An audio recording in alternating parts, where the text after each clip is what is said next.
So this is part 2 of the CSGO Iceberg. If you haven't seen part 1, I'm going to put a link in the description below. If you have seen part 1, then let's not delay, enjoy the video. This one isn't necessarily Global Offensive related, but I did want to talk about it for nostalgia reasons.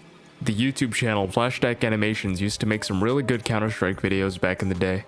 And of course the Dust 2 one was the most viewed. I saw these a long time ago when I was a kid, and I wanted to share them with you if you haven't seen them. I also want to shout out some other animators too, like Okayush, Cutesy3, and CS Ghost Animation.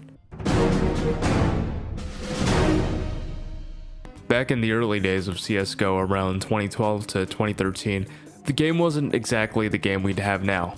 With the number of bugs and general issues with the game compared to early releases, it seemed as though CSGO was going to be a failure, hated by most of the community. Thankfully, Valve got their act together and fixed a lot of issues, with the player base steadily rising up in late 2013. In August of 2013, the Arms Deal update was added. This meant that you could unlock skins, trade them, buy them, and sell them on the marketplace. This made the player base skyrocket to what we have now. What I'm saying is, CSGO might not be the legendary game it is today without the skins update. During MLG Columbus 2016, Team Liquid and Team Luminosity faced off for a $1 million prize pool. Team Liquid was at match point on Mirage, winning 15-9 against Luminosity. But after tons of bad decisions and Cold Zero's fucking brutal op 4K, as mentioned in the previous video, they ended up losing 15-16 with Luminosity winning. It's known as one of the biggest chokes in Counter-Strike history. During ESL 1 Cologne 2014, the player Cali made a very impressive jump shot on an enemy player in Virtus Pro, who they were facing off against. But it would only be a few months before Cali was under fire. On November 20th, 2014, Cali received a VAC ban and was permanently kicked from his team for using external third-party cheats to help him win matches. But this isn't the only instance where a pro got caught cheating. In a semi-recent example, Forsaken of Optic India fame was blatantly caught cheating live during the match on camera. In the match against Revolution in October of 2018, Forsaken decided to say fuck it and blatantly used walls and aimbot after they started losing. The managers and admins became very suspicious, of course, so they paused the match, went over to his computer, checked it, and this happened.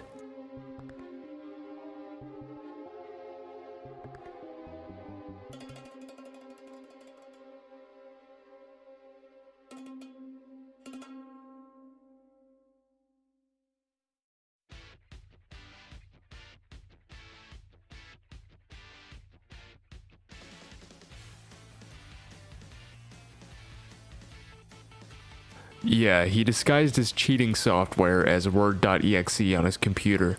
You can see here he tries to desperately delete the files, but it's too late and Optic India was disqualified from the tournament, and the match was cancelled. What's weird is that Forsaken was already known for being a cheater, with multiple accounts having VAC bans, but I guess they didn't screen the players well enough because, this happened. Maybe it was some elaborate scheme, who knows. There's many more examples, but I'm gonna hit you with one more. Team Properties Emilio was in a match against Hellraisers in October of 2014, and then this happened live. With the AWP, he's out in the Russian wilderness just sniping. Did Emilio just get VAC banned? What? What? What?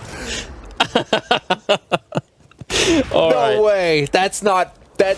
We'll assume that that's like some sort of error for now. From what I'm reading, it turns out that he wasn't using wall hacks during this specific game, but he was using walls in private lobbies with his friends, which is still VAC bannable. There was even a doping scandal from a few years ago, but I don't want to drag this topic out for too long. Alright, I can't exactly explain all this technical mumbo-jumbo when it comes to exploits in the game. So to understand how this exploit works, here's a War Owl clip. I'm just gonna float up here in the sky like the coaches did. What you're looking at is the coach spectator exploit. When you have a coach in Counter-Strike, what they should see is the first-person perspectives of their players. This glitch allowed them to spectate from the third person in a random part of the map. Now I'm gonna be showing you a bunch of different examples just so you can see how horrible this is and how this definitely can shift the balance of the game and can lead to one team winning over the other when they really should not have. In the end, after the exploit was exposed, an investigation was done by Valve. 37 coaches were subsequently banned, and what's crazy is that this had been going on for 3 years without anyone knowing. DE Aztec and DE Cobble were two maps added back in the early days of CSGO. They were added in from previous entries in the series, but now they've both been removed due to low popularity. DE Aztec was even featured in the launch trailer. Honestly, I don't even remember why I put these two entries here. I mean, Cobble just got moved to the reserve duty pool. It's still in the game. Okay, I'm officially changing this entry to removed maps. Now that's something I could talk about. Many maps have been removed from the game, mostly due to unpopularity and not being liked by the community. Some of the ones I remember playing are Dust 1, Seaside, Anubis, and Short Train. There's actually 26 of them, and I gotta feel bad for some of the creators of these maps, since most of these were created by the community.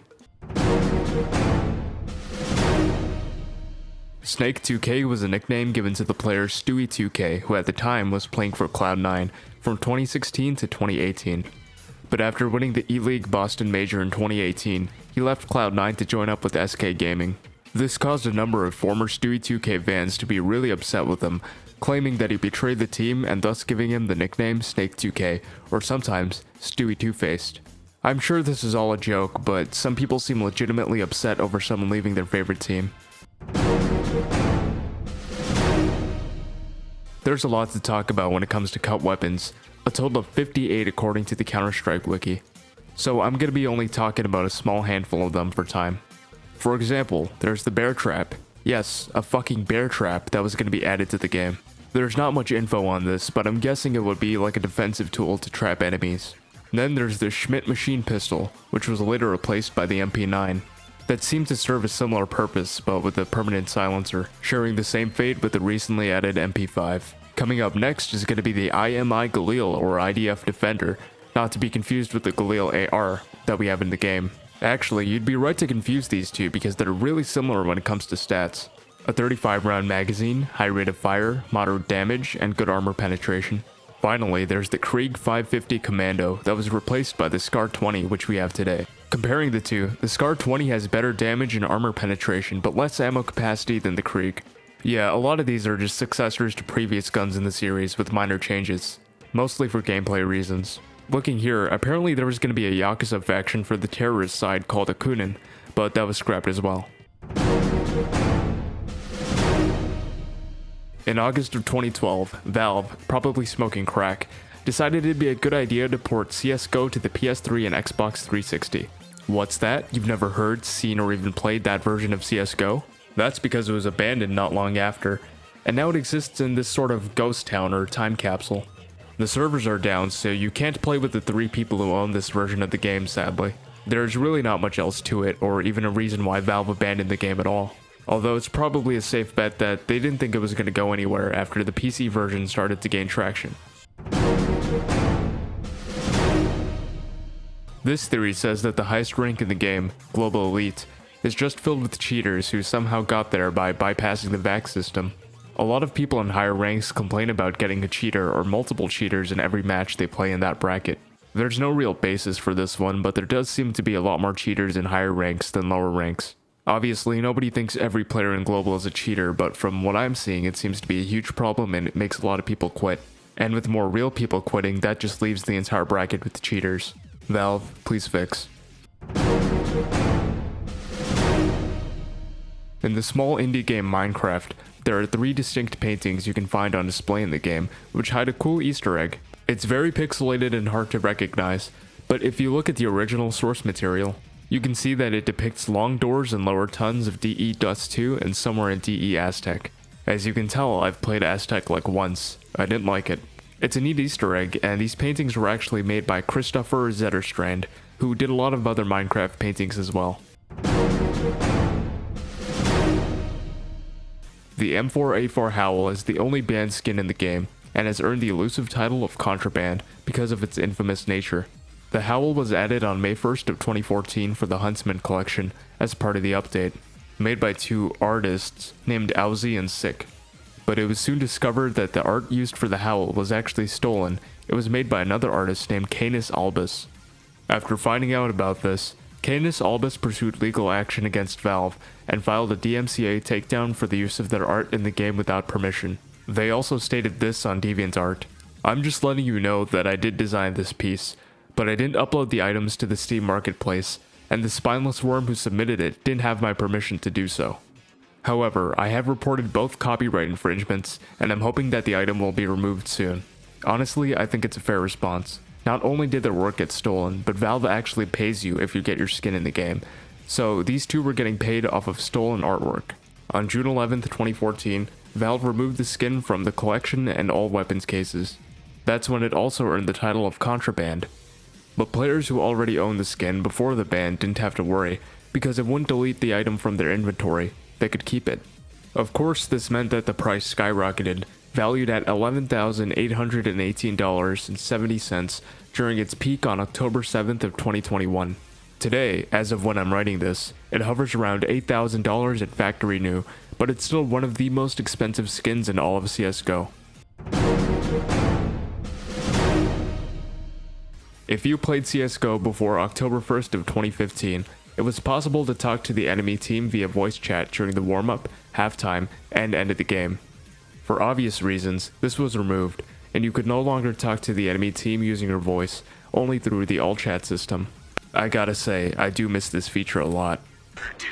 Hurensohn, jetzt weiß ich, warum du so rumleckst und du Hex. Du kleiner, verfickter Hurensohn, geh deine Mutter ficken! Du verfickter Hurensohn, ich hab deine Mutter gefickt, du hast Maul, der halt! Hey, beruhig dich, Junge. Deine Mutter wird von mir gefickt!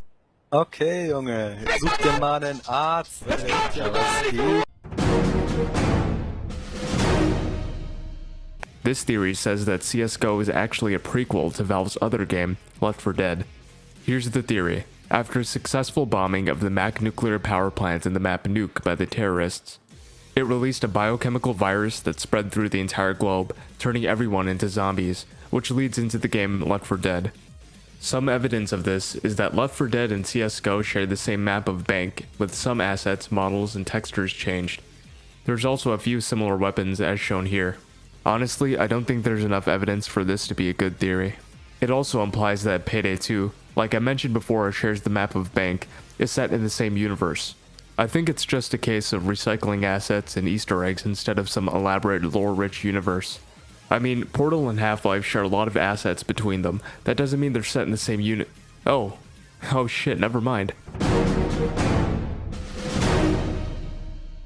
I remember seeing a lot of these guys back around 2015 to 2018 in almost every game I played. This looks to be a clan tag that a lot of people are a part of. So the reason I put this on here is mainly because of how 90% of the people who had this in their name were just complete weirdos. It would be their username, then Dinosaur, an anime profile picture, and then they'd be saying slurs in chat, not to mention the cheating or griefing. And if not those, they would either be really good and top frag the entire game, or complete shit, no in between. I don't see this as much anymore, but if you guys remember this clan and have more information, then let me know.